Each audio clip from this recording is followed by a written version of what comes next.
Baby Assassins 2 is a sequel to Baby Assassins. If you're unfamiliar, they're not actual infant killers. It must be a translation thing. Basically, it means that immature killers would be a more appropriate title.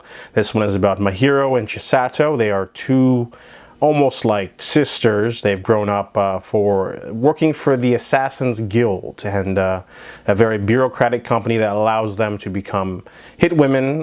They are contract killers who make a lot of money, but a lot of it gets siphoned away through bureaucracy, having to pay other people like cleaners and their bosses, and they get a salary, but they're mostly focused on eating. They like to eat food and eat out and not really care about things. In the first film, they had to get real jobs so they could integrate into society, and they end up getting into a route with some gangsters. The second film, they owe money to the guild for joining a gym. However, they're unable to make the payment in time and they are suspended. However, two upstart killers want to kill them so that they can get into the organization. Of course, they have to keep that a secret from the organization, and ends up being a sort of brawl of all-out killers, 2 versus 2. Very similar plot to those movies that I forget the name, the Legend or whatever, the man who doesn't kill, because he was on, I forget the name, Fable.